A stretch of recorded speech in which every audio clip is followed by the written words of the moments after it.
Shut up and sit down.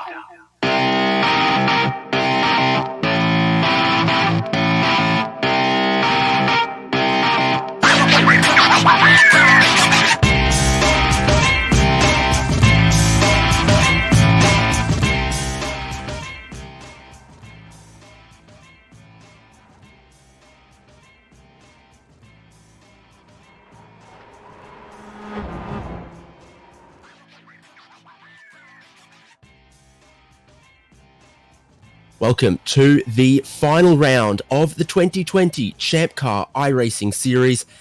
It has been a long and bizarre year, but after 15 and now 16 championship rounds, it's time to bring this season to a close, award some prizes, and show exactly what great sim racing the ChampCar community can put on. And we've got a fantastically strong grid for tonight's 1 hour race.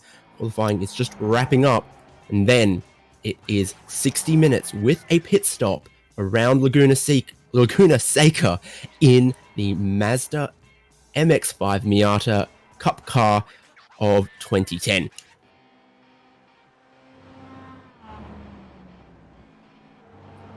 The NC Miata, a car increasingly popular in the ChampCar Endurance Series of late.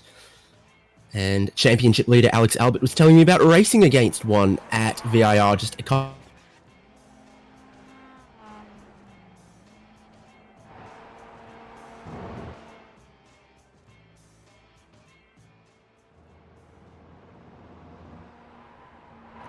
So fitting to have them for our championship finale. As indeed, we've been swapping out between 3 different models of car all season long, including the Pontiac Solstice, including the iRacing Street Stock. I think most popular of all of those cars has been this Mazda Miata. It was popular in its time in the real world and popular at the race track still. Just about 4 minutes left on qualifying. At the head of the field is Simon Foweather at the moment. So see, can he bring his year home strongly? Easy for me to say. Alex Albert in second, and Michael Melvin third on the qualifying times at the moment. Is looking like 30 cars. So as we get ready for this race, I'm David Haynes, and I am joined by Thomas Ellison. Tom, hello, good evening. Delightful to have you for this, the final round of 2020. Good evening, David. Team, it's delightful to be in the commentary booth here for this evening. I'm looking forward to joining the team for the final race of the season and enjoying some good racing out on track here at Laguna Seca. Hoping that you can be the stats man all evening, Tom. Bring us... well, with an eye on your talents as the series administrator, I'll call it that. Maybe you can provide some official confirmation on point standings, on other matters of fact. Yes, certainly, David. I'll be on hand with the spreadsheet open, ready to provide those details as we look towards the end of the season.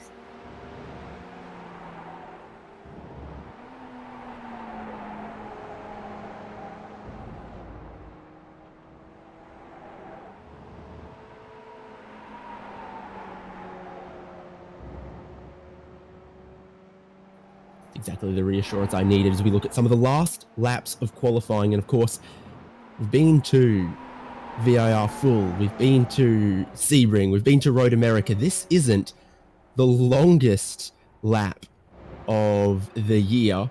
So certainly with 2 minutes left, there's plenty of time for a couple of drivers who are out there to keep trying to improve. Tom, what units of measurement do you have the track temperature in? Aware of our audience that most of them don't want to hear degrees Celsius. Luckily, David, I'm in freedom units as we speak, and I see track temperature at 70 degrees Fahrenheit currently. Partly cloudy skies, 67 degrees Fahrenheit, so this is realistic weather, I think, for mid-California in December. Still feels like maybe a tiny bit on the warm side, but it's not baking hot. It is a nice day. It's definitely a nice day, and every day that you're racing is a nice day, but I mean this in the weather sense.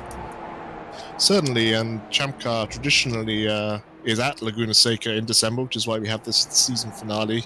I know occasionally they've had celebrated the New Year over the weekend at this track, so this is par for the course as we would expect it to be seen. Sound restrictions, not quite such a hot button issue on the iRacing service though, thankfully. Not a problem for us at the moment. No, not makes it a lot easier to book the track and keep your cars compliant. Exactly, and no ownership disputes either. Once you have the content, we're allowed to race on it. Who knows what will happen in the future, but for now, I'm glad that we have the opportunity to host a race here at the circuit on the iRacing service, and a fabulous facility it is too. Yeah, indeed. Plenty of hot spots around the otherwise relatively short lap. I mean, you've got the Andretti hairpin to open it up. Big overtaking opportunity. It's a big downhill braking zone. You can maybe send some lobs there, maybe, get down the inside, make a move there. And then, of course, the kink leading up to the corkscrew. Absolutely pivotal to be committed through there. Carry as much speed as you can up to the top of the hill. Corkscrew, sometimes you can see some overtaking there, but that's a difficult dance. Yeah, you got to be committed. You got to be committed through the corkscrew if you're going to make a pass stick. It's not an easy entry as the track narrows there over the top of the hill with a slight kink to the right as you come into the braking zone, and you really got to rely upon the car that you're battling with to give you racing room. And we've seen some good examples of that over the years, and we've seen some not good examples of that over the years. So I'm excited to see what the field tonight can do.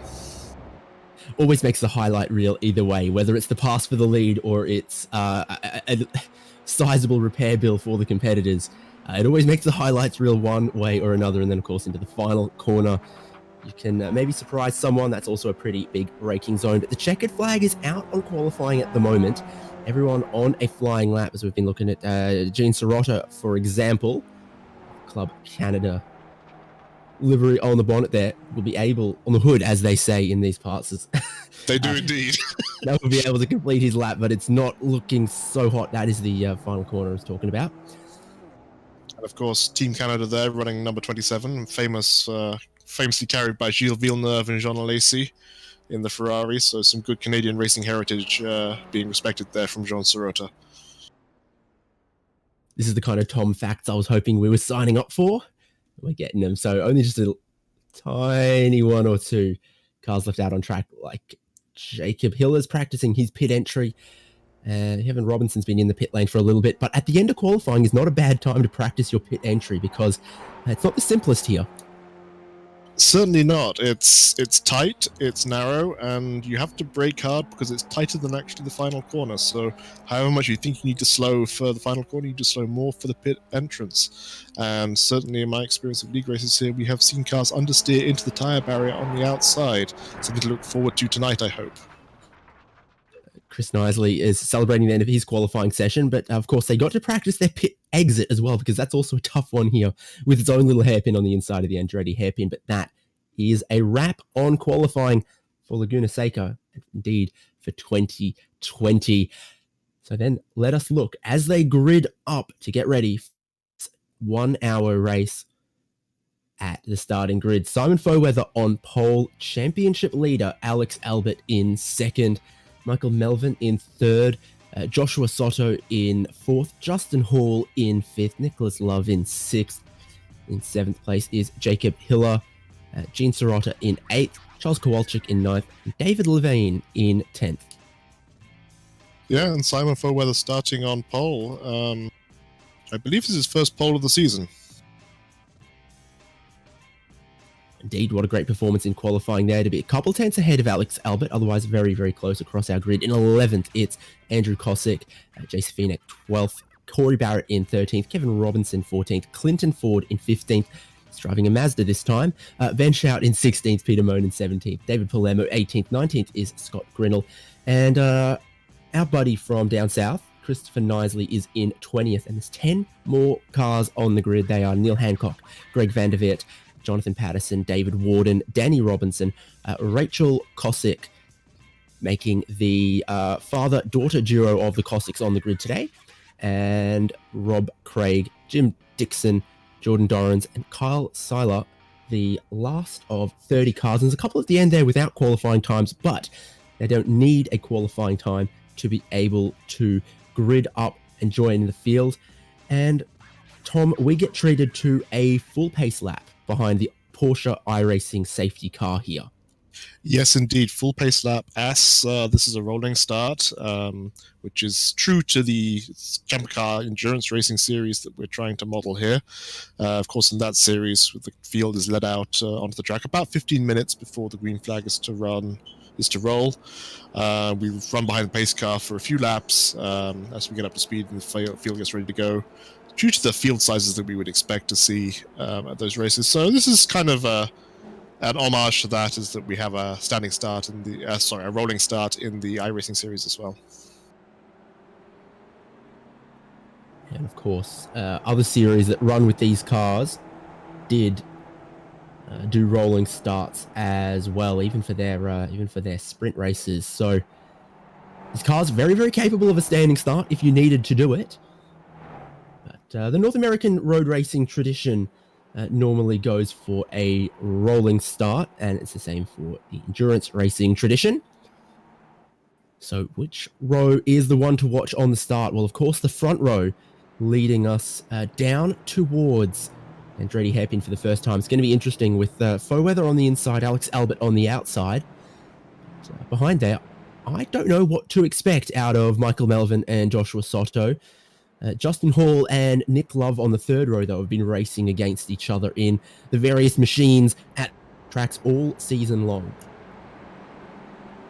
Yes, of course. I think this marks Michael Melvin's first entry with the iRacing series, so it's nice to have him with us on the grid and showing some impressive speed there to put his car on the second row.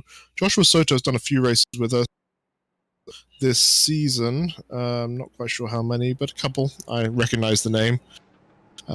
So hopefully we're on track for a good race. The pace has been good in qualifying. It looks pretty tight. There's only a second separating the top 8. So I'm hopeful here for a tight, close race as Simon Foweather leads us towards the green flag.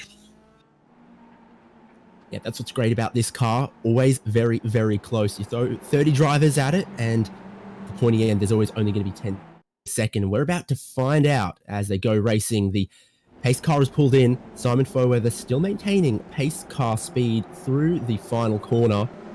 And I'd say about now, green flag in the air. They're all going to stream across the start-finish line down towards the Andretti hairpin. And we see Foweather there already very defensive on the inside, not going to give out but a sniff of a gap into turn 1, so he's going to defend the lead through there. A little bit of argy-bargy behind, but I think we're through smoothly and cleanly in the top 10, and indeed all the way down the field, everyone behaving very respectfully. Of course, this is a long race, and we would expect everyone to be friendly and polite in the best traditions of ChampCar. Melvin and Soto have had a little bit of a battle there, and now I think Nick Love's in on that as well. About the third position. Now at fourth, they are too wide, with Justin Hall getting on past Nick Love and helping Joshua Soto to get through there as well. So first, second, third, starting to stream away. It's all checking up behind fourth to come to this very fast left kink. You want to be online, you've got to be committed, and you've got to keep the 4 tyres within the confines of the track if you're going to carry your speed uphill. Very important to carry all of that speed that you can in a car like this that doesn't really want to go uphill that much. One might say it's the most important corner on the track, but not me, however, as we see the two Love Racing machines get side by side through the course with us, Jacob Hiller and Nicholas Love, matching liveries, matching team, but very, very individual drivers, as we see some hard battling. They're battling over 6th position, I believe. Yeah, so it is. They are in the order that they qualified again now, with Love in front of Hiller through the final corner. That looks like Hiller is a lot more eager to get deep on the brakes there, but it didn't help him carry speed off the corner. And single file after 1 lap completed. I'd say all in all, a pretty clean start, but there are some drivers looking to be feisty early, especially on the cold tires on this car, it is quite lively. They'll be starting to settle in, maybe picking up a little bit more push, a little bit more understeer throughout the stint. But early on, very lively underneath the right foot and at the controls. Yeah, and we saw car number 242, Jackie Pillow, running wide there on the exit of the first corner. He can even give up a couple of places to David Levine and Charles Kowalczyk, the third Love Racing driver in the field.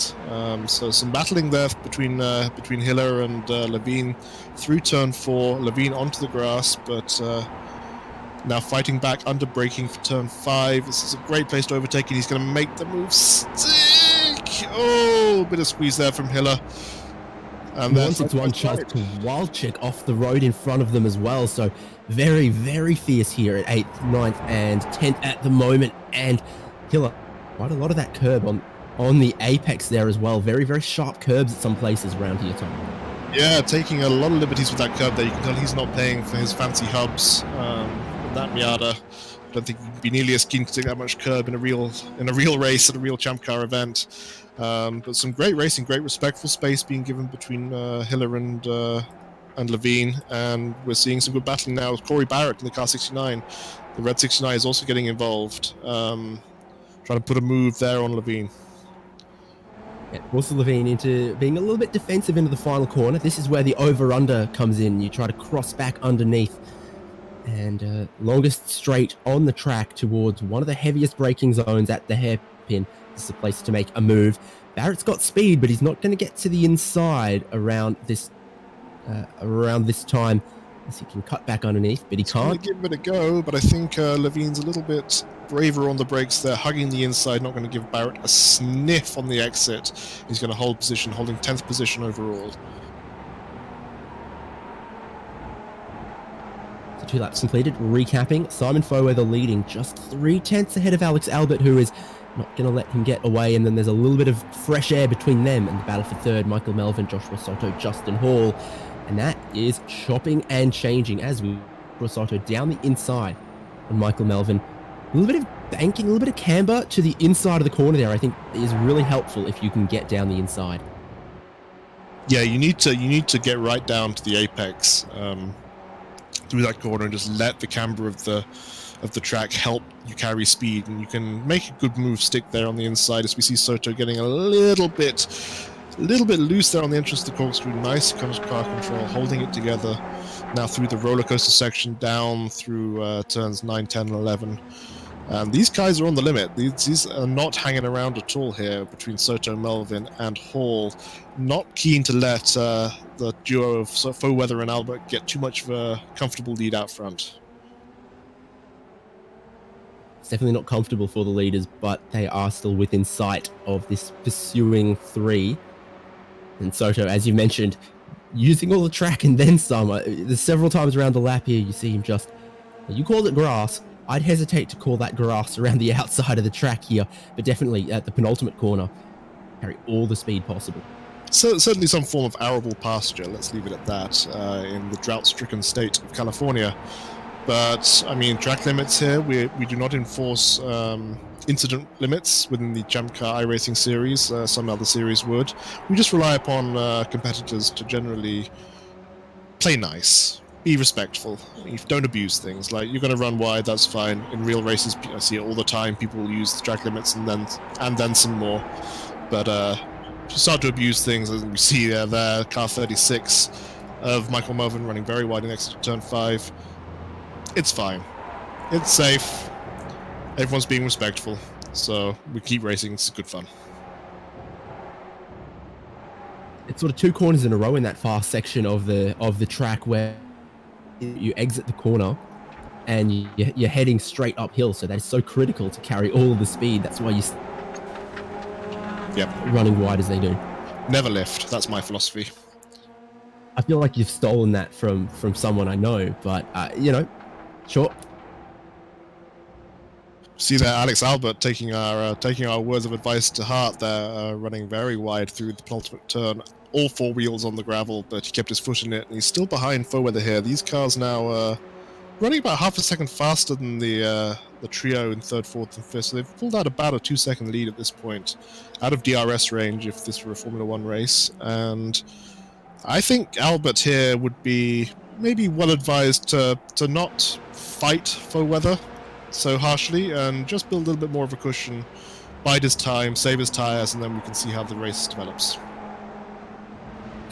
Heading towards a pit stop later in the race, an equal setup across all of the cars, but they've started with, is it 4.2 gallons, Tom? 4.2 gallons is the starting fuel, that's correct. And that should take them about 40 minutes into the race. But the fuel tank is such that you could refuel at any point, as we see the leaders coming up here to the lapped car of Jim Dixon, who very, very kindly pulls right off the racing line, going to let the leaders pass without any sort of incident. Respectful driving and racing, and we like to see that. Oh, I shouldn't have said anything. That was a shame there. He got back onto the racing line through turn 6, didn't judge the closing speed from Joshua Soto there, and we see some fairly critical damage there on car number 7. I think he's going to have to tow to the pit lane. Yep, that is tough for the number 7. At some point, maybe you could have seen that coming, but it's a little unpredictable there, which is a shame, because where he was running in the 3rd, 4th, 5th battle, it's shaken up a lot of things at the front, though. Simon Foether, Alex Albert have both lost a little bit of time here. They've gone backwards towards Justin Hall and Michael Melvin. It's a 4-car battle for the lead right now. It is, and while we were watching that incident with Soto, Foether and Albert at the top of the hill at the corkscrew there, Albert came in very hot. Foether had to take a bit of avoiding action. Both of them got a slowdown through there, which is why the gap has now closed up, made this 4-car race with Hall in 3rd. Now looking to get a bit racy behind his teammate Albert. This is shaping up to be a good one here. Certainly could be. So, as we mentioned, all the drivers need pit stop for some fuel, and that's one of the things that might help Alex Albert want to just sit behind for the moment. No rush in a 60-minute race like this, with still, it looks like, 32 laps to go. Around about 32 laps to go. We're 13 minutes in, and as I was saying before the the excitement of the previous lap, fuel stop will be required to complete the race distance. Tires are optional. You can take tires. It'll depend on whether you think it is worthwhile, the benefit of new rubber, and the time spent in the pits changing them. So this is really down to the drivers now to strategize, to work out exactly what they need to do. As in the real world, as in the sim, you can be a hero out on the track, but you've also got to nail the pit stops.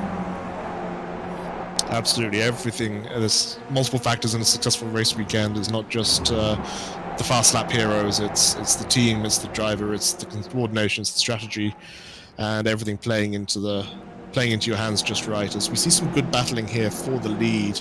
Albert now starting to put a bit of pressure on Foether, I think, because Hall is also now right up his bumper. This is going to be some spiciness, I think, upcoming here, David.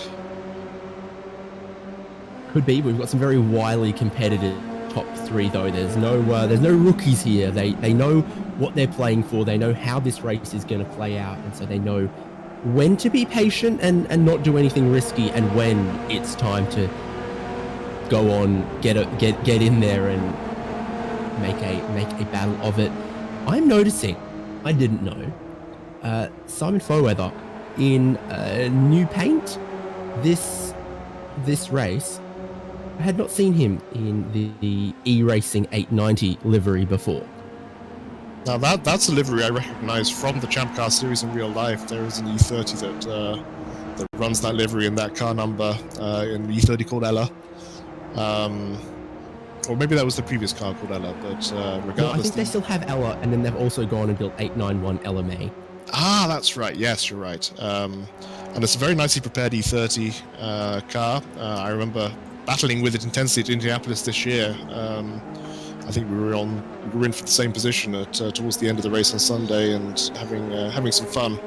So I like to see the BMW Motorsport colours, even if it's on a Mazda. And Foether here is putting up a great display, staying ahead of Albert, confident driving, putting the car in the right places of the track.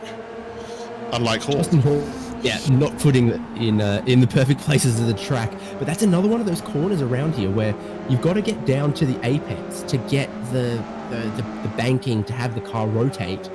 If you're too wide, the car will push a little bit. If you're too close, you hit those nasty curves. Yeah, it's critical. You got to be on the right line here, and you can only flirt with the outside and the loose stuff so much before it's gonna hurt you in the end. These cars, they'll survive a trip across the gravel. That's fine, but do it too often, and you will end up bitten and in the wall.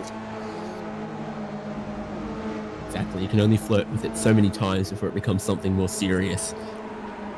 Words of advice to live by, David. Still 1 second to cover your top 3, which is going to make it very, very interesting when the pit stops roll around. You're not going to want to spend any more time than you're required on pit lane. That's true for any of these 3. It looks like they've started dropping Michael Melvin from 4th place a little bit, and Nick Love from 5th was actually the fastest driver on the track last lap around. So a little bit of in that regard. Yeah, Love's managed to drop his Love Racing colleagues of Hiller and Kowalczyk. With Hiller now actually in a great battle with David Levine for 6th place. So they go side by side into the corkscrew. Perfect racing there through the corkscrew between a 242 car and leaving each other exactly the amount of space required. Some great battling here throughout the field. Levine's been one of the big changes.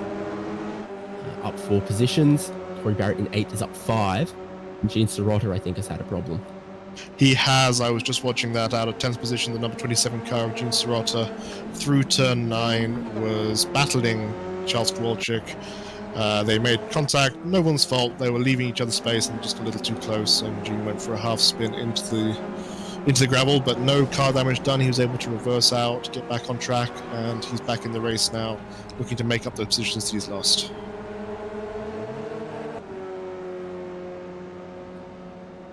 He's definitely stayed out of pit lane. He thinks he can keep going. Yeah, he's going. He's back in 17th position now, so he's dropped down 10 spots from the 10th place in which he was running. Scott Grinnell now is the next man on track. Scott, one of our competitors who has been in the series almost entirely throughout the season. Great to see him still plugging away on track and making up some good spots. He started 19th, now running 16th, so made up 3 spots from the start just by keeping on track and keeping it safe. It's often in endurance racing, the key is just to keep going. Don't make mistakes and you will pick up places.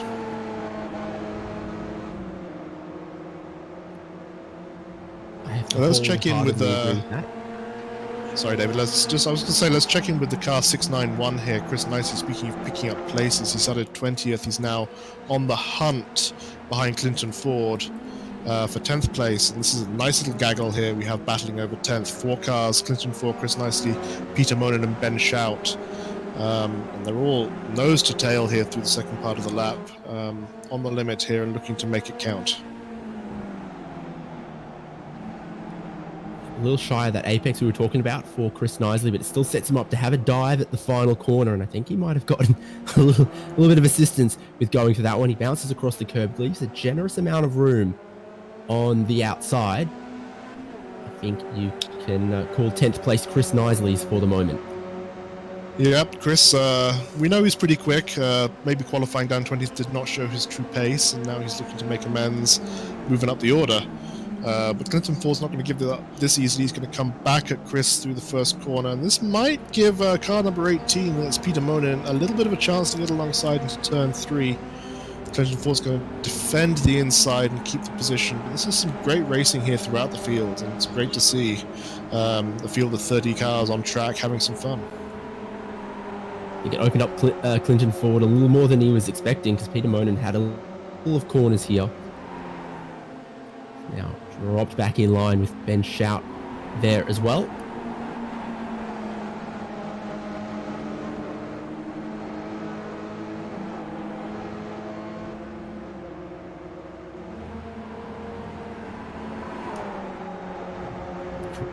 Problem for David Levine. It's quite a bit to the front right of that car.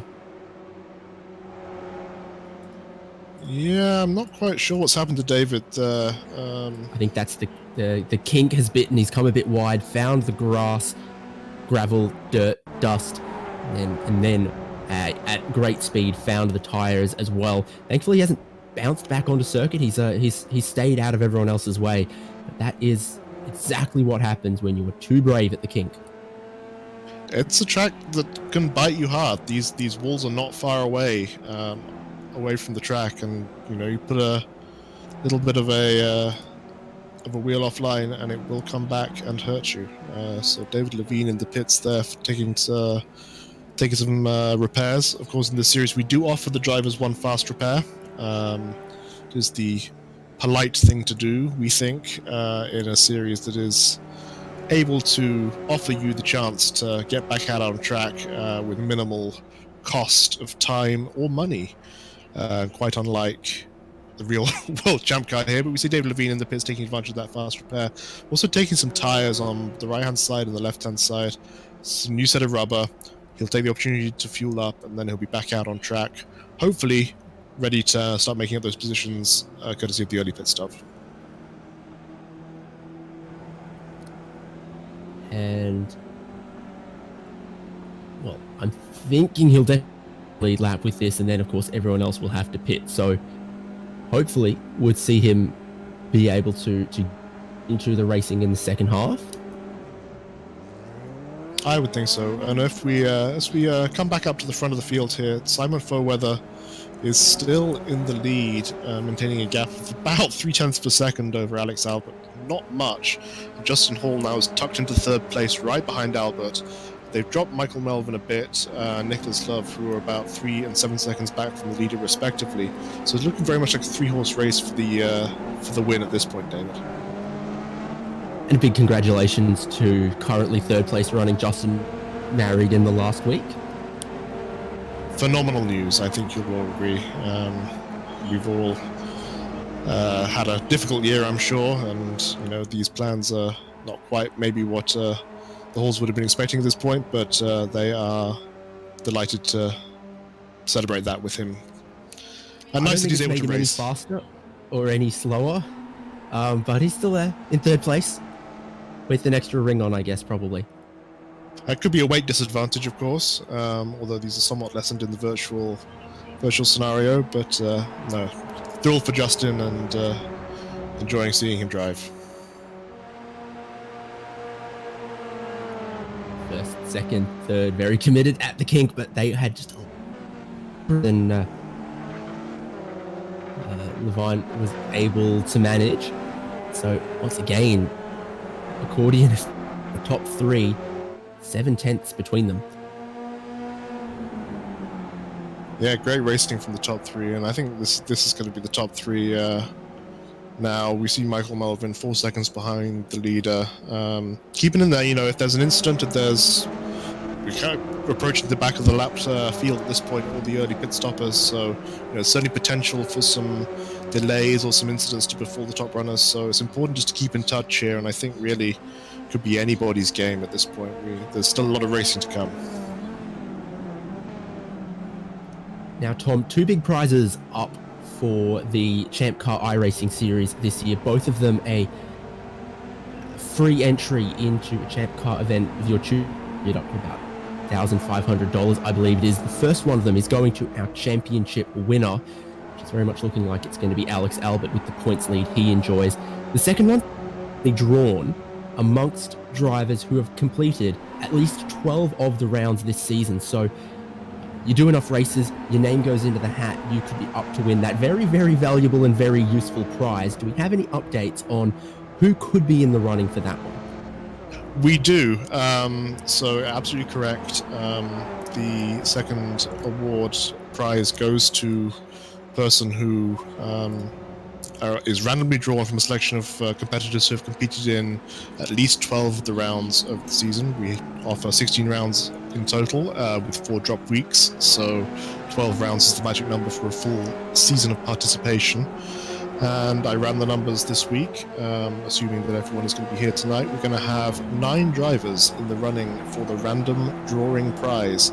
That is an entry to a real-world ChampCar event worth up to $1,500, which I think you would agree is a crackingly generous prize from the ChampCar organizers.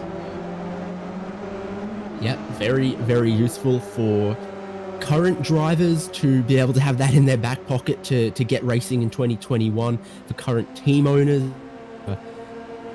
either save some money on an entry they were already planning or expand their schedule to an extra event with that bit of support, or very, very useful thing to have if you're a driver who hasn't raced in ChampCar and wants to get into it.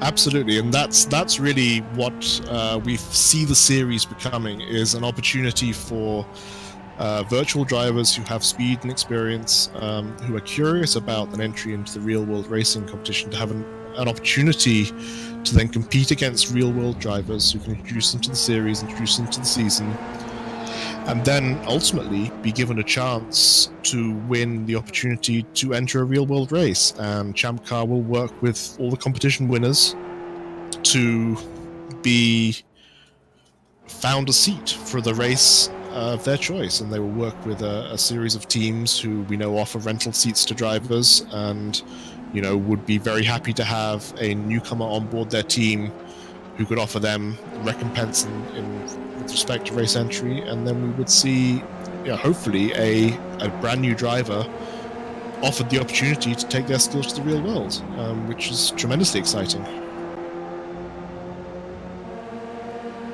Certainly, maybe a new driver, a driver with less real-world racing experience, but not a driver who knows nothing about.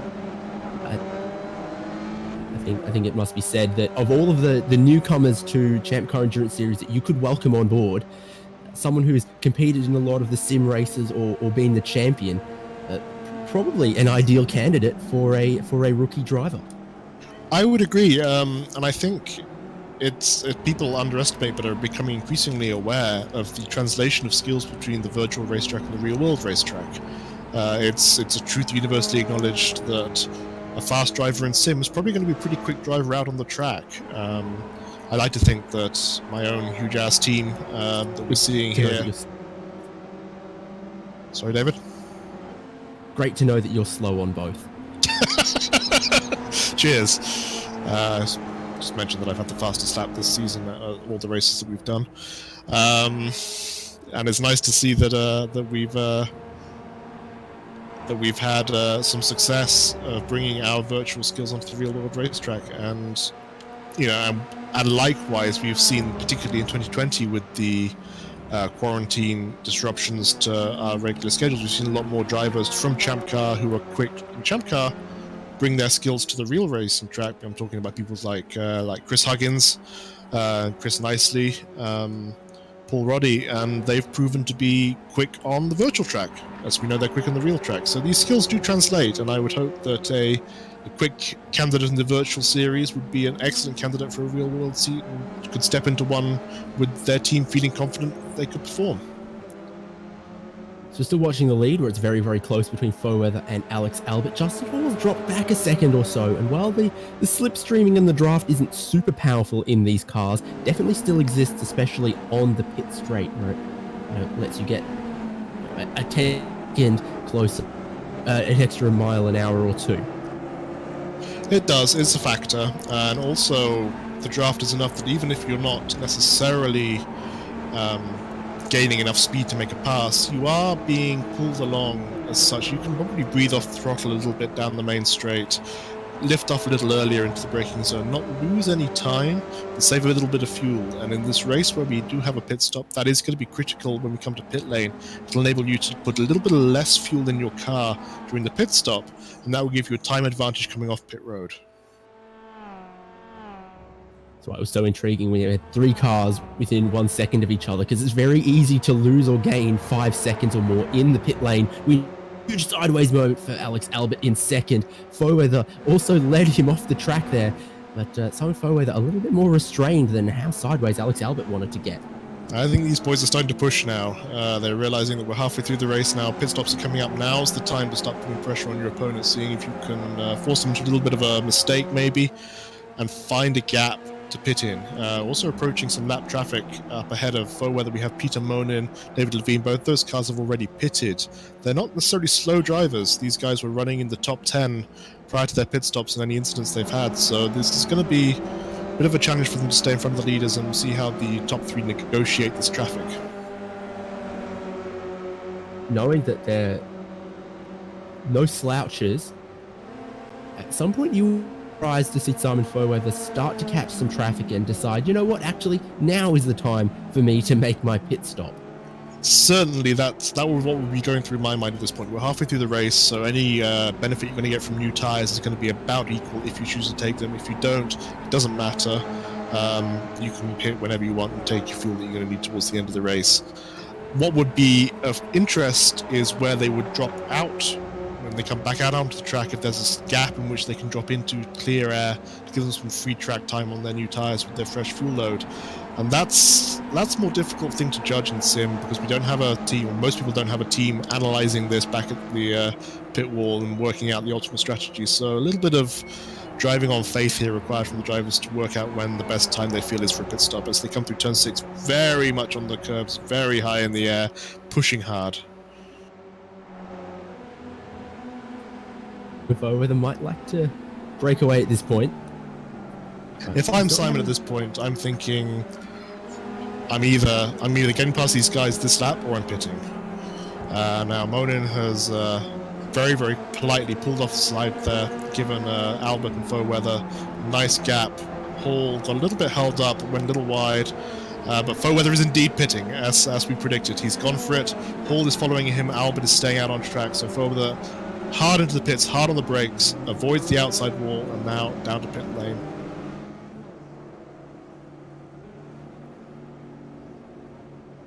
No pit limiter in these cars isn't a surprise to ChampCar racers, but maybe a surprise to sim racers.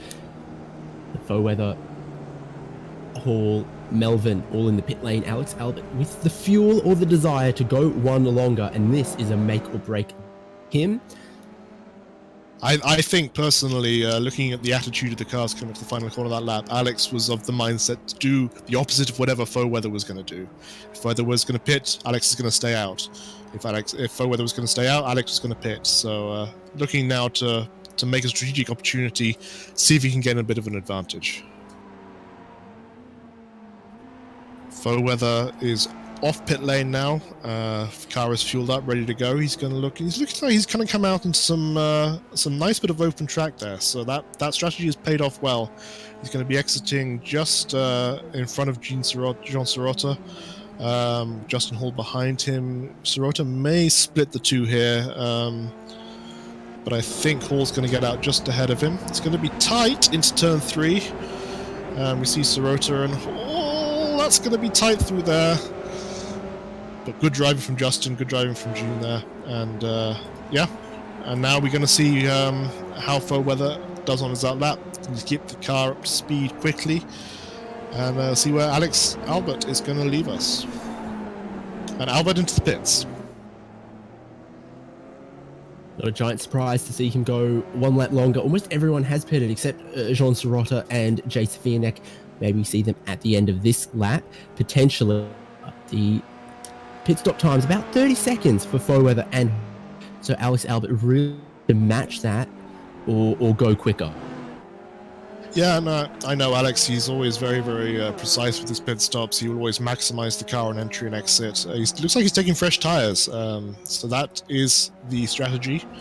I think we've worked out that it's reasonable to take fresh tires with the fuel required to get to the end of the race. Or maybe Alex has decided that even if it's not worth it, then it will be worth it for the pace advantage offered by fresh rubber. So let's see what's going to happen here on exit. About 30 seconds there in the box for Alex Albert, similar to Foweather and Hall. Of course, it is a long pit exit here. Here comes Foweather around the outside, nose in front. But then it's a bit of a shortcut through the rest of the pit exit here. I think it end up looking a little closer than that, but Simon Foweather is still going to hold the leader. Is he huge? Sideways logic pulling out the hairpin. It's like they never pitted at all. Bumper to bumper, first to second. Great pit stops from both of them. Simon Foweather lucky to hold on to that one, you think? That was some excellent car control there on the exit of turn 2. Foweather got properly sideways and held it together, exited right next to Alex Albert, who was coming out of the pit lane. No contact between them, but not much space either. Everyone was very well behaved. Great weather to wear the stickers off those new tyres after one lap as well. Absolutely. So maybe, tie temperature, aiding faux weather there. And we're back as we ever were. Faux weather in first, Albert second, and Justin Hall third, who's dropped back a little bit. He's behind David Palermo at the moment. Diving past David Palermo through turn 9, sorry. And yeah, I think Justin's dropped back a little bit. The pit stops and traffic didn't exactly help him. It's interesting to see if he can then put a hammer down, catch up with these two leaders again. And the second phase of the race, faux weather and Albert going to play as nicely as they did in the first half? I think the answer in the last 10 minutes or so is going to be no, and that's when it could be Justin Hall's opportunity. Ooh, but here they go. There is letting Alex Albert through into the lead. Yeah, there was some chatter on the radio. I'm listening into the radio comms here to the pits. Faux weather has a little bit of front-end damage that he sustained in the final corner incident on his outlap. The lapped car just tagged up his bonnet there.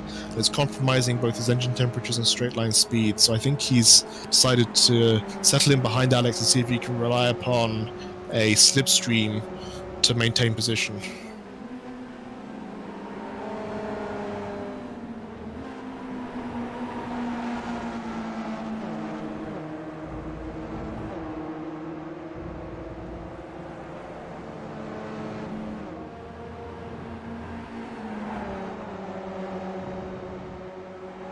So yeah, Simon explaining there that his car is a little bit down on power, we're hearing.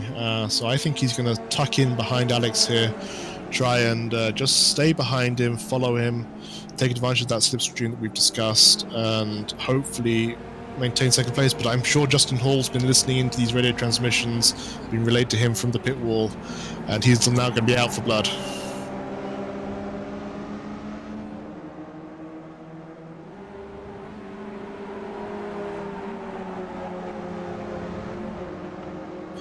So let's check in with our battle for 10th place here, car number 56 of Neil Hancock, who is battling with John Sirota and David Levine, 10th, 11th and 12th. We see John Sirota there on the exit of 5 alongside David Levine, coming through turn 6, and Sirota's gonna stay ahead of Levine as they were at the start of the race. This is a good little battle here.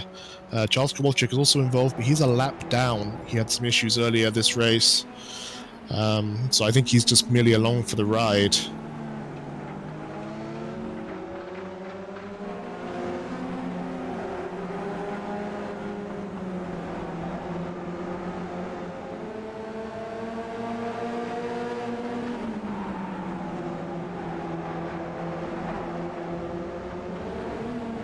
Kowalczyk there getting very sideways on the exit of turn 10 as we come in, but let's watch the battle here between Levine and Sirota for 11th place. Some good battling here across the start-finish line, separated by only 0.2 of a second. This is very tight as we see Levine come to the inside. Going to draft and then switch to the outside. Sirota is defensive, but they're going to be too wide. Sirota has the inside line. And some good driving there once again. As we've said, respectful driving seen from everybody so far.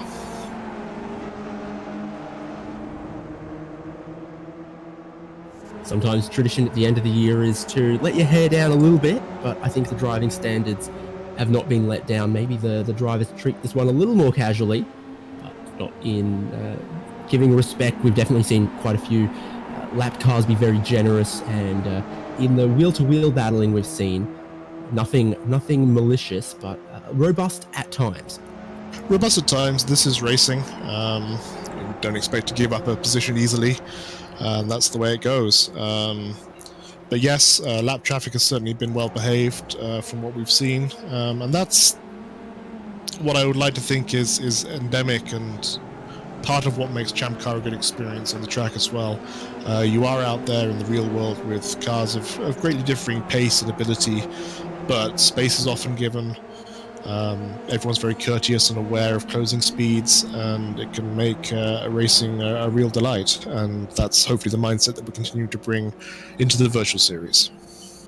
When you're lapping some traffic, there's two things you want from them. It's awareness and competency, and everyone has definitely had awareness tonight, which has been great to see. And that is actually all you can ask. And people have been keeping a close eye on, the cars around them. Are they for position? Are they not? And beautiful to say that 99% of our drivers don't want to be the person getting in the way of a great lead battle for a race win, for a championship like that. They're very magnanimous like that. It's true, and on the real world track, you're coming up behind a lapped car. If you can't necessarily ask for speed, then all you ask for is predictability, and that is what we've seen in spades tonight. Lapped cars sticking to the racing line, moving offline when it's safe and appropriate, and there has been some good driving throughout the field, and great to see actually that we've had a field of almost 28 cars taking the green flag, which is a huge improvement over the field last year in the series. We've seen a marked increase in field size, up from an average of around 12 to 15 to now averaging 25 to 30. And that's excellent to see this participation and trend we hope to continue through to 2021. Can depend on the car, can depend on the circuit, and on the time of year as well. But I think that this is definitely a good race for it because it's a track that's included in the base iRacing content for free. It's a car that's included in the base iRacing content for free, as indeed all the three cars are. But some of the tracks are paid. This one, though, no excuses. Don't have to open up your wallet at all to find yourself in this race. John Sirota still finding himself with plenty of action and plenty of racing, though. He's gone and, from the timing I'm seeing here, picked up 2 positions on that lap just gone. He's been going back and forth with Neil Hancock, David Levine. Levine got, the kink nearly claimed another victim, but David Levine was clever enough to roll out of the throttle, keep the steering straight. Now he's clever enough to get down the inside at the Andretti hairpin on poor Neil Hancock, who's now a bit of a punching bag in the last couple of miles of racing. That was some great driving from everyone involved there. Sirota and Levine making their way past Hancock, who started 21st. He did not have the greatest pace in qualifying, but has kept his nose clean and ended up towards the mid-pack. But these fast cars now coming through from behind.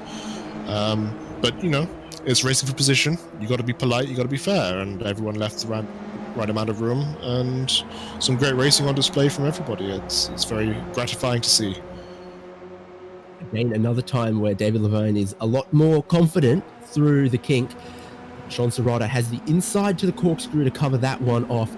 Very tough to get around the outside there, and Levine realizes that early, but down the second part of the corkscrew, I think picks up the power a little earlier, but again, around the outside. Difficult to force your way through here. I'd be waiting for the final corner, but he's looking at every place, and Sirota is making sure he's covered off. Yeah, Sirota once again putting his car in all the right places, as Martin Brundle would say. And it's difficult to pass through that section of the track out of the corkscrew. There's not much space. The track narrows as we go downhill. And there's really one racing line. It's difficult to make a move stick unless you have significant pace advantage. But some good racing there, good driving from both of them to keep it tight and to keep it safe. And then thinking of significant pace advantage, Simon Foweather's dropped back from second into the clutches of Justin Hall in third. So I think there's been a little mistake somewhere on the lap here from Foweather, who we know is maybe having to push harder than he'd like to compensate for a little damage on his car. Yeah, it was a lapped car I'm seeing on the replay through turn 6, put Foweather wide, coming up the hill, and he's dropped back a little bit, and then compounded that by running a little bit wide through the corkscrew, which has enabled Hall to get right up behind him. And we're seeing now a battle for second place as Hall right on the bumper of Foweather now into the Andretti hairpin. Not going to be given a space, not going to go for it this time, but he's going to start pressuring Foweather here. He knows, he's heard from the radio that Simon is struggling a little bit with some damage on the front end of the car, and Justin Hall now not messing around. Might give him the encouragement to just back up his run into the final corner to make sure he gets a perfect exit. rather than making sure he's underneath the rear bumper, give himself a car length to get a good run, carry good speed, and maybe that'll put him where he needs into the Andretti hairpin. If these two start battling, it's only going to help Alex Albert, who has a lot of wins to his name already this season. He certainly does, and now he has a lead of 2 seconds, and these cars will be battling behind him for second place. I don't think Alex will be troubled again by direct competition unless he makes a mistake for the race. But there's still 14 minutes to go here, still plenty of opportunity for drama and mishap to befall any one of our drivers.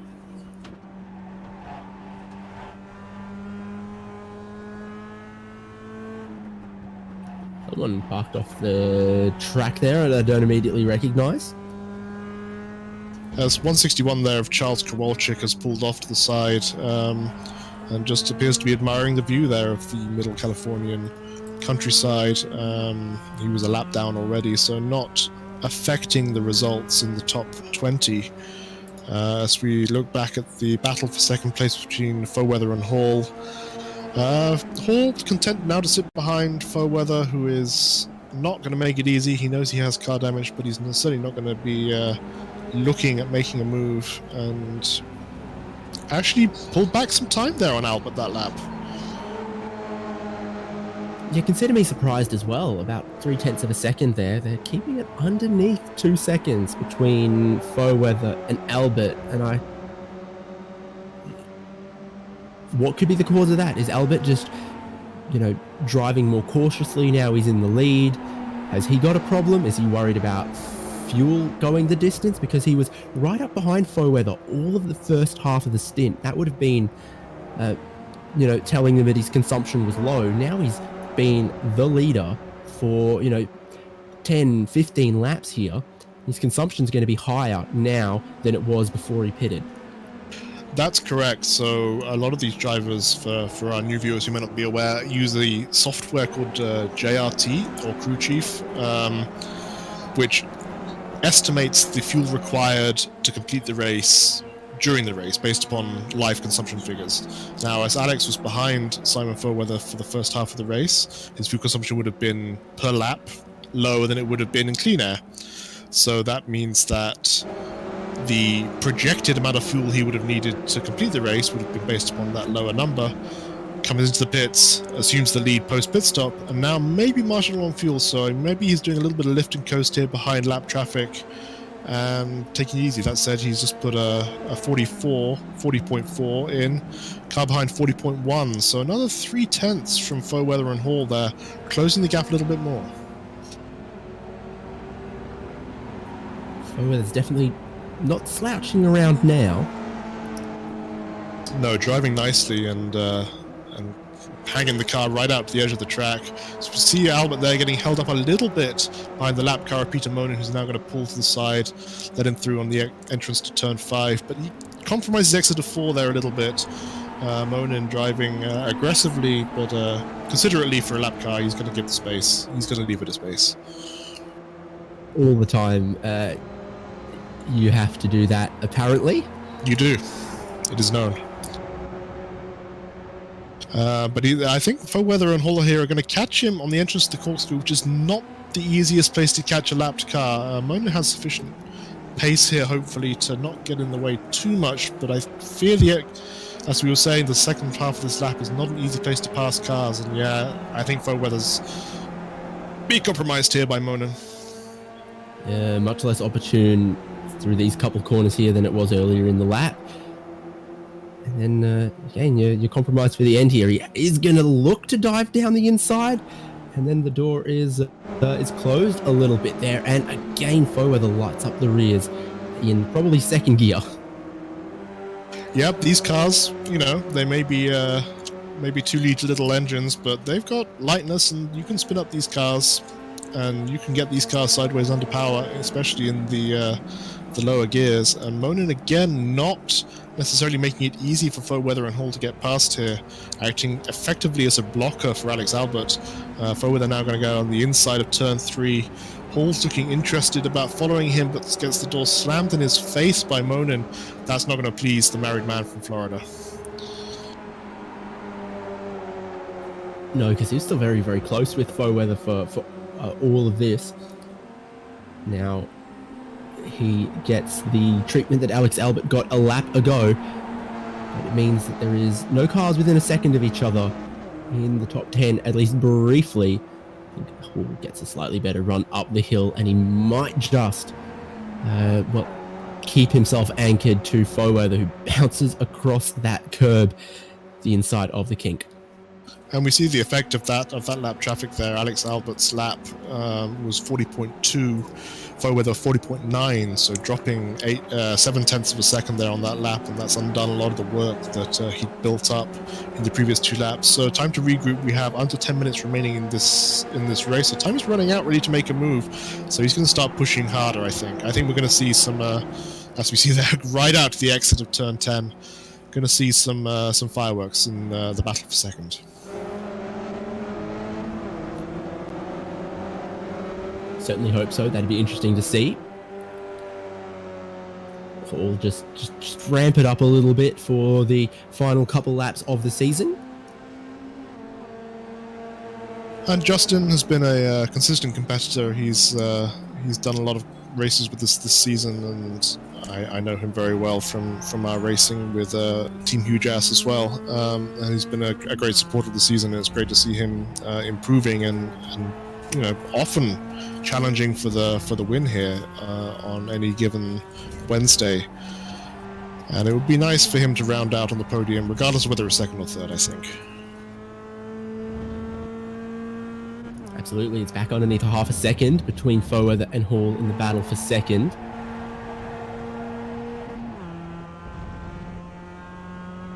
Let's check in with the battle for 10th. Car number 27, Sirota and Levine, who are still going at it, David.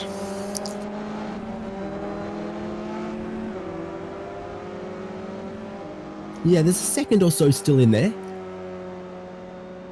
Previous lap, Sirota was faster than Levine, but only by 0.2 of a second. They come across the line, and the timing will update once again. And again, it's Sirota just 1/10 of a second faster than David Levine there. Yeah, I think Sirota now with a little bit of clean air is going to be able to pull away from Levine. Impressive driving from both of them. They're about where they started. They're going to finish in top 10, 10th and 11th, sorry. So strong racing, as we see the real strength of the field here. We have strong competitors throughout the top 10. And still 15 cars on the lead lap, down to Andrew Kosick in 15th. Who is driving well and will be the next person to be lapped by Alex Albert. So if we return to the battle for the lead, we see Albert. He's got a bit of a space still, just 3 seconds to Foweather, who was quick on that lap, but not quick enough to challenge Albert by the end of the race, I think. And Justin Hall pulls out a very respectable looking time as well. What was about 7/10 between him and Foweather came down to about 3/10 where it is now. And that is right where you want to be to pick up a slipstream, coming up the hill towards the corkscrew and coming over the hill towards Andretti hairpin at the opening sections of the lap. This is where he needs to be. And he's making it look good right at the end. He is now. These cars are obviously, identically matched. There is no comparable advantage car over the other at different parts of the track. So any passes between similarly paced cars have to be planned and executed smoothly and correctly, and this is going to be the challenge that Hall is facing here in the dying stages of the race, and it'll be interesting to see where he thinks he's going to be able to make that roof stick. You'd have to say turn one's always the best opportunity. Big, long downhill braking zone. But I think so, and he knows Foweather is maybe struggling with front end damage a little bit, so set him up out of the exit of the final corner and see if he can draft down. And we're going to see him now right behind Foweather as they come across the start-finish straight through the kink of turn 1. Foweather goes defensive. There's only 0.2 of a second behind them, and Hall is going to consider a dive down the inside but backs out. He's not going to go. He's just going to sit behind Foweather there, see if he can. Oh, a little bit of contact there. Oh dear. But both no of them harm got done. in to the hairpin a little bit deep. Foweather had to really check it up, and Justin Hall also in a bit deep gives a shot to the rear bumper, and Well, it rearranges the rear of Foweather's car a little bit, and I think it may have tweaked the front of Justin Hall as well. Nothing meant there, no real harm done from what we can tell, but neither of them wanted to get too early on the brakes into the hairpin, and the result is it showed. Yeah, no malice, just hard racing. Both of them were determined not to be out-braked by the other into the hairpin, with the result that neither of them braked at the correct point. But no harm done. People maintain the position now. Hall pushing very hard at the exit of turn 6, and he's actually going to drop back a little bit there, running wide. It can be dangerous to run wide there. You will have to give up some time, and it's going to be tight here. Who's your money on, David? I think after that, Foweather's probably got a lock on second. He doesn't look like he's losing a lot of time to Justin Hall, but you're right about that kink where, you either got to get out of the throttle a little bit and lose some time, or you keep your foot in the throttle. Sometimes you find out why it's a bad idea. But suddenly, Hall leaps and bounds, catching Simon Foweather for second. Yeah, he was a lot quicker, carried a lot more speed than Foweather through turn 10 there, the penultimate corner of the lap. Just good driving. I think he was on the right line, hooked the car right up, and now it's all to play for. They're right back together again, as we have only 3 minutes of race time remaining. How many laps is that going to be, do we think? It's 7 minutes, so 5 more laps to go when Alex Albert crossed the line just a second ago. So plenty of time there for Hall to make a move, I think. I think it's going to be tight. Alex Albert taking advantage of this, a bit of a scrap to move up the road. He's now 3.5 seconds ahead of Foweather, has the lead, and doesn't look like relinquishing it anytime soon.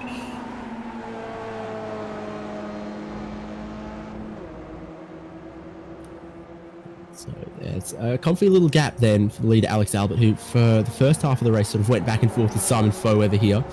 Foweather's now to drop back a little bit, hasn't had the fight, and has spent more time looking in his mirrors at Justin Hall, who's 9/10 back, getting him out in a consistent charge. There is still, a couple laps to go here. If you catch on one lap, catch on the next, set them up on the lap after that, then there's still time for a last lap move or a move coming to the white flag as well.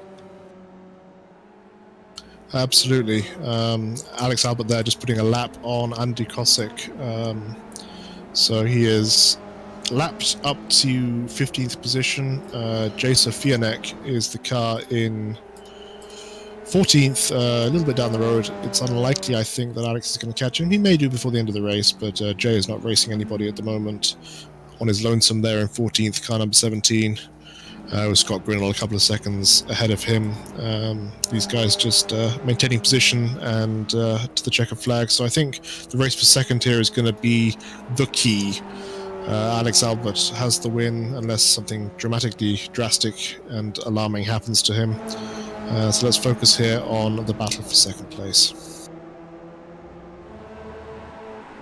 Why are you going to say that right as Jean Sirota starts catching Ben Shout for 8?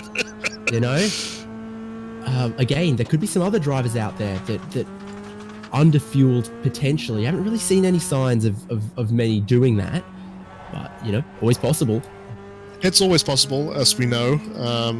I think discretion and conservatism is the better part of valor in this respect. But yeah, Ben Shout and Sirota here, cars number 22 and 27, battling hard. Sirota has had a pace advantage over Shout and has punted him down. Is now actually looking to make a move stick as he comes down the inside of turn 1, the kink, and will have track position for the hairpin. So that's another spot picked up by Sirota into 8th place. Some great driving from him to come back after those earlier dramas. Yeah, a little dent on the nose is evident for Ben Shout there, and I wonder if that is what's holding him back, because he was slow into the final corner and he was a bit slow off it as well. Pace has dropped away because that last lap for him, a 1:43 when his best is a 1:40.7. So definitely dropped a couple seconds from what he has been capable of showing earlier in this race. I think David Levine might be the next one to line that one up if the pace stays about the same for Shout. Well, it's possible that Ben did not take tyres at the pit stop, and as we approach the hour mark of the race towards the end, those tyres in which he started the race may not be the freshest compared to those who did take tyres, and we may be seeing that comparative and relative rubber life start to play out with relative pace. It normally manifests itself in these cars as you have to brake a little bit earlier because the car doesn't want to brake and turn in at the same time, and you have to get on the brakes earlier so you can get off the brakes so you can make the car turn in. And of course that it costs you a lot of time waiting for the front to hook up through the corners, but it also makes you incredibly vulnerable to someone on some newer tires like David Levine, potentially, if this is the situation, who can then get deeper on the brakes into the corners and really leave you exposed in that way. Be 2 laps to go when the leaders come to the line, but John Sirota, Ben Shout, 3 wide at the line. What is going on for Sirota here? I think he got to slow down there. Levine's going to go 2 for 1. He certainly is. He's going to pick up 2 spots. I think Sirota got a slowdown there in the final corner, cut across the inside, and picked up a time penalty, had to lift out of it on the main straight. And that's some great driving there. Ben Shout now fighting back against David Levine. And we're going to be 3 wide for 8th place. This is some excellent racing here towards the end. Levine now takes Shout back through turn 3. Sirota sitting back in 10th behind them. And these guys aren't giving up. This is the final race of the season. It's time to lay down a marker for your pace for the next year.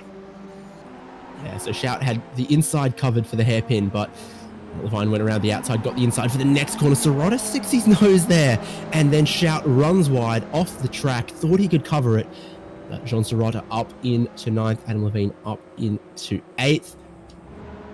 Yeah, that was a cheeky nose, as we call it. Just show him the inside and see if he can see if he blinks, and he did. So Sirota there driving like a man on a mission, up behind Levine now, and he's looking to take back that 8th place that he lost at the start of this lap. A little bit of action at the front while we were checking in with that great battle, 8th, 9th, and 10th, and Alex Albert has shed a whole bunch of his lead, picked up a little bit of damage. Simon Fower's within 2.5, and Justin Hall's right on his tail, so it's 2 seconds for the top 3 cars. I think some of that traffic has come to catch Alex Albert out. Yeah, he was lapping Jason Fianek in turn 3 and basically ran into the back of him. Some miscommunication there as to where the relative cars would be. No damage done, and Albert now is pushing hard. Fower is not far behind him. And this is going to be tight. Fower is catching in big time. Yeah. It's underneath. It's almost underneath the second here. It is now. I think there is more damage than that. It's possible Alex is struggling here with a little bit of damage, and Foweather and Hall now are smelling blood in the water.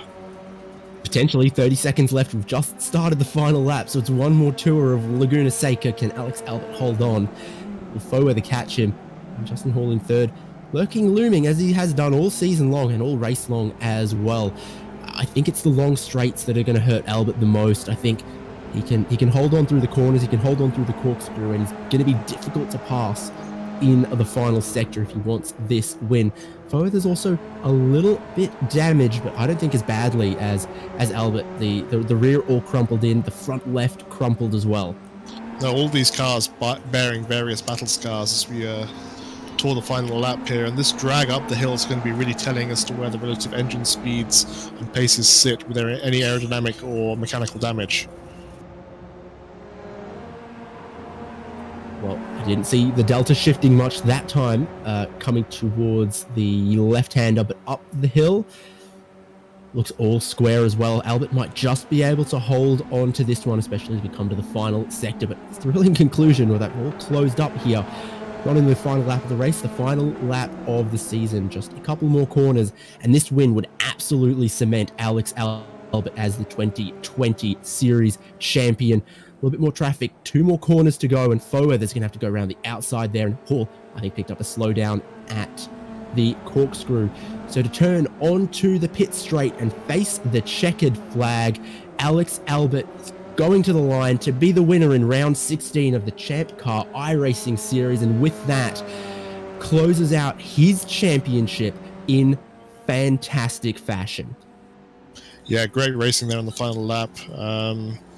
Albert, Foweather and Hall separated by just 3.5 seconds between them at the line after an hour's of racing. That's a tremendous effort from those 3. And a fitting way to end this season, I think, David. We see some close racing, some considerate driving, battling right throughout the field. Barrett and Knisley side by side to the corkscrew for sixth, though. Knisley's got his nose down the inside of Corey Barrett. Barrett is not to be scared, has the inside for the right-hander section there. A last lap move through the corkscrew at Laguna Seca at this time of year. Corey Barrett is not going to give that one up, but what has Knisley got for a dive bomb to the final corner? Surely Corey Barrett can smell that one cooking, and he just covers off the inside enough to make Knisley think that that's not going to be the way to go about it. Drag race to the checkered flag. Knisley has it's going to be tight. I think he's at fuel. I think Barrett may have missed a shift there coming out of the final corner, and Knisley has him on the line by half a second. What an exciting end to this race. If you don't try, you're not going to get it. Chris Knisley was there. He kept the pressure on.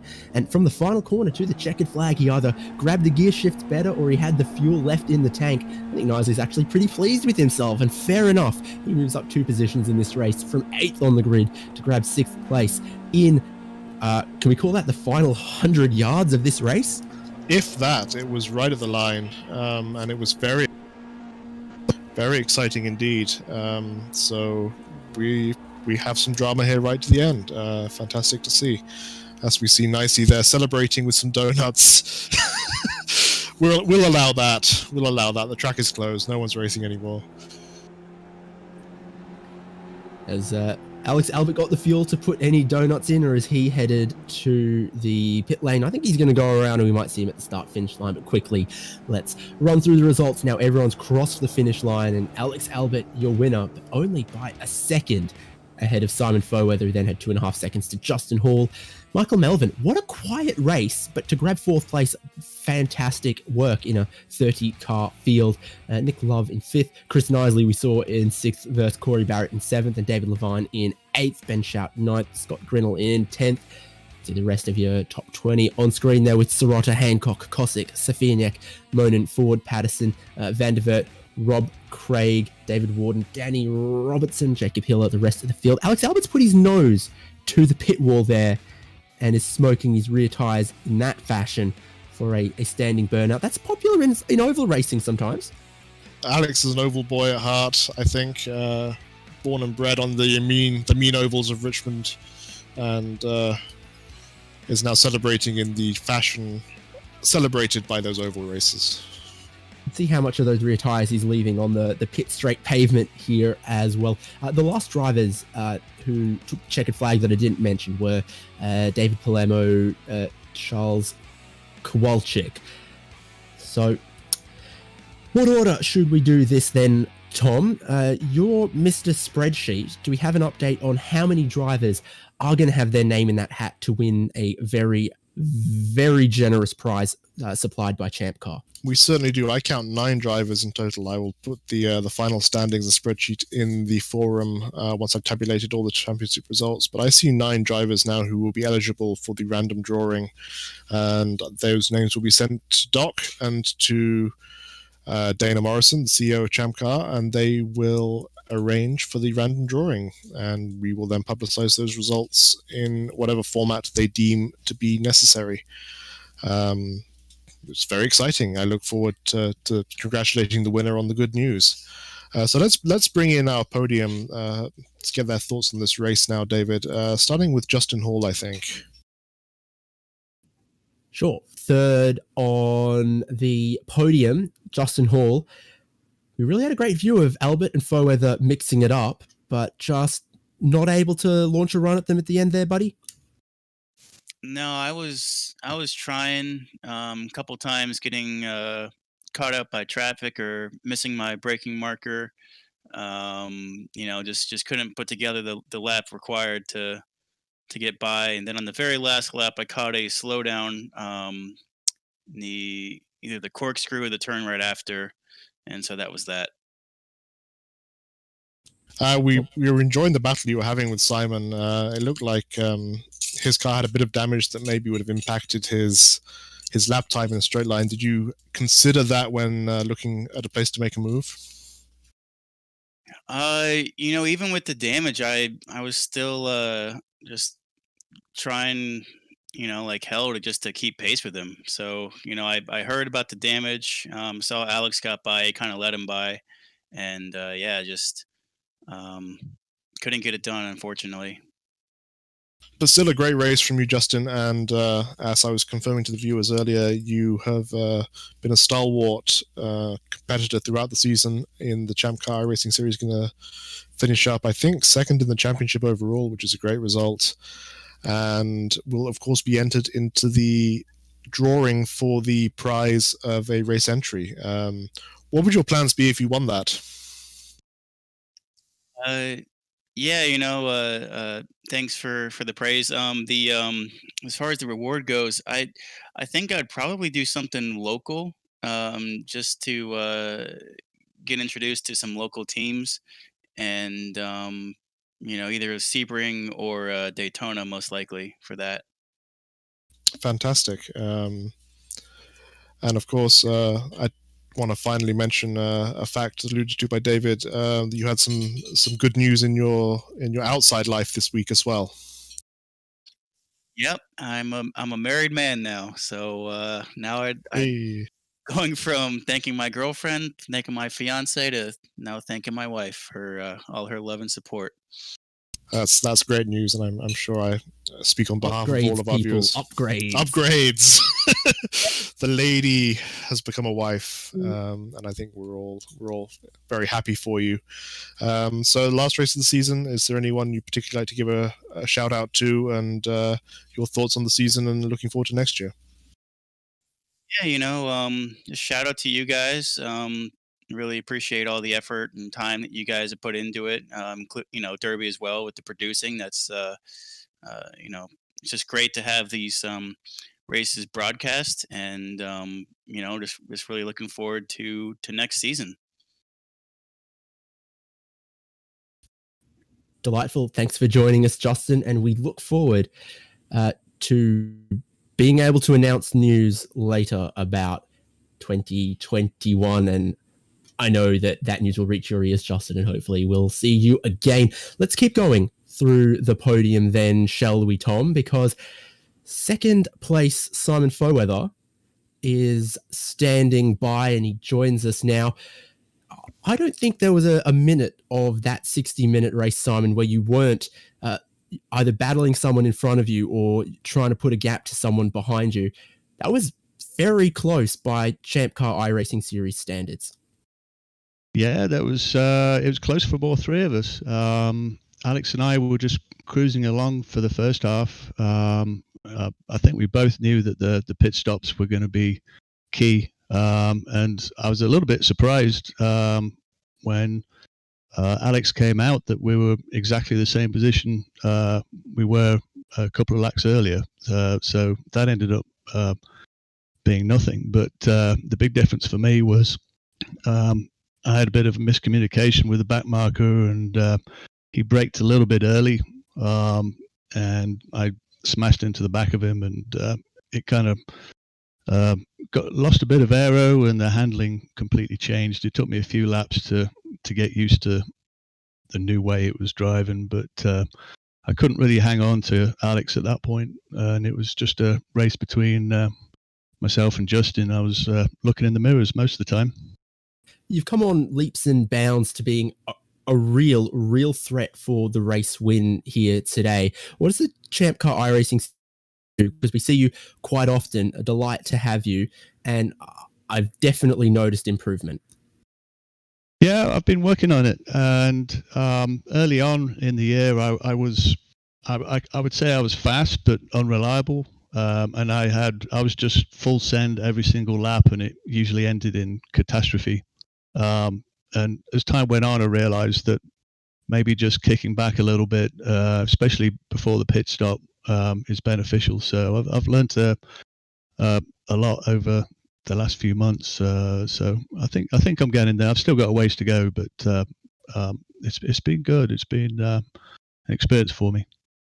Congratulations, second place, just 1 second away from the lead. Plenty of airtime for you today, and you definitely got a chance to flex your skills wheel to wheel there. Anyone you want to thank for your result here? Just give a shout out to Elon and iRacing. I was actually with Elon at the weekend, which is why I put that livery on. I was racing with Brew Crew over at Barber last weekend. So just threw that on. That's where I cut my teeth over the years, is with Elon. He's a great guy. No, BMW colors look surprisingly good on a Mazda, don't they, Tom? They do. I love to see it. For those not aware, I have a familial connection with BMW Motorsport and cars throughout the year, so it's nice. Always nice to see it out on track. And Simon, congratulations on second place, and nice to hear a British accent in the field to go along with mine. Well, great. All right. We'll see you next season. Appreciate it, guys. Thanks very much, Simon. And so let's bring in now our race winner, Mr. Alex Albert. Alex, congratulations once again, another victory. Hey, thanks, Tom. Yeah, it wasn't an easy one. I thought Simon might get one this week, but I think he was just a little unfortunate there on the outlap. Had a bit of contact with some lap traffic and hindered his pace there. But it was pretty interesting. Went into the pits right on his bumper, came out of the pits right on his bumper. So there wasn't much between us on the stops. It was a lot of fun battling with him, trying to match his pace in qualifying and then early in the race. So yeah, it was a ton of fun. Yeah, and that actually marks your 11th victory of the season. So almost a flawless season. So remember, we take the top 12 results. So you've had 11 wins and a second place. So almost a maximum there from championship points, which hands you the title, I believe, for the third season in a row. So very, very, very good work. Congratulations. Yeah, would have loved to have had a perfect season, but no complaints at all with just a few points short of a perfect season. So, yeah, it's been a lot of fun. It's been a long season, but I've definitely enjoyed it, and we've had good car counts. This being the last race of the year, still having good turnouts. So, yeah, it's I'm having a ton of fun meeting new ChampCar people, and I think a lot of you can see improvement up and down the grid. In their lap times. So I think everyone else is enjoying themselves. Absolutely, and it's been very gratifying to see the increase in field strength and size. Is there anyone you'd like to give a particular shout out to the final race of the season and on the occasion of your wrapping up the title? Well, most importantly, I need to first thank my wife. I couldn't do any of this without her support. So thanks to you, baby. I also want to give some other thanks, since this is the last time we'll be speaking this season. I want to thank you, Tom, for all the administrative work and the handling of the scheduling and everything else that goes into the series. I'd like to thank Doc Waldrop, our board of directors contact for the series, and the rest of the board of directors for all their support, and our outgoing CEO, Mike Chesick, and the incoming CEO, Dana Morrison, both who are very supportive of this league, and I just want to thank them for their support. And then last but not least, the other competitors. We wouldn't have an amazing series if it wasn't for all the competitors. So thanks everyone for coming out, and look forward to battling another hard season next year. Absolutely, and yeah, speaking as the person who acts as the organizer of these series, I just want to thank all the competitors, including yourself, Alex, for the passion that you put into the races every single time we meet on the grid. And I think the rising sense of community and strength throughout the field is testament to the community that we're growing here on the virtual side of ChampCar, and proving that it can be a realistic partner to the real world ChampCar Endurance Series. David, any thoughts to add? I mean, I've been in this seat for all 16 races of the season this year. We have seen some great battles. We've seen that to be a champion and indeed to compete at the front, you've got to be pretty flexible, because we've had all manner of North America's bucket list road racing circuits, as they like to say in ChampCar parlance. We've had 3 different, types of cars that people have had to adjust to. And, difficult circumstances in the real world has meant people who otherwise were on the fence about it have given sim racing and iRacing a shot.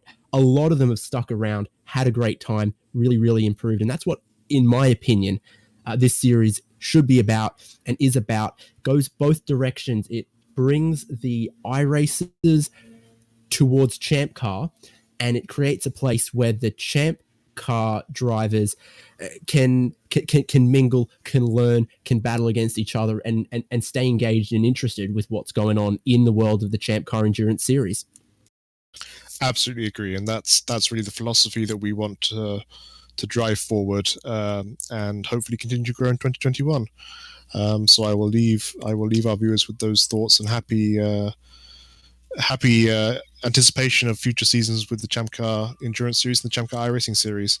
And when we do have things to announce, forum.champcar.org, right up the top of the ChampCar forum, is the iRacing League section. That's where all the information is. If you're watching this and you haven't raced with us and you're thinking you might want to, that's where you'd head for all the information, for all of the sign-ups and everything for next year and the announcements. Absolutely. And a final note of thanks from me to the Huge Ass Broadcasting Channel, who have been tremendous partners with ChampCar iRacing Series this year, who have broadcast all of our races live on YouTube with tremendous commentary and production from our team. Can't thank you guys enough for everything that you do in bringing our league to a wider audience. And I'm very excited for what we can bring you in 2021. And that is curtains for 2020 in the ChampCar iRacing Series. After 16 rounds, your points champion is Alex Albert, and he bags the prize. We look forward to seeing the draw from the board of directors. Who else of our regular season competitors is going to be the fortunate but dedicated recipient of another grand prize? From David Haynes here, from Tom Ellison alongside me, from tireless Michael Derby, producing great coverage all season long, and from Huge Ass, we want to thank you so much for tuning in. We look forward to, fingers crossed, seeing you again in 2021.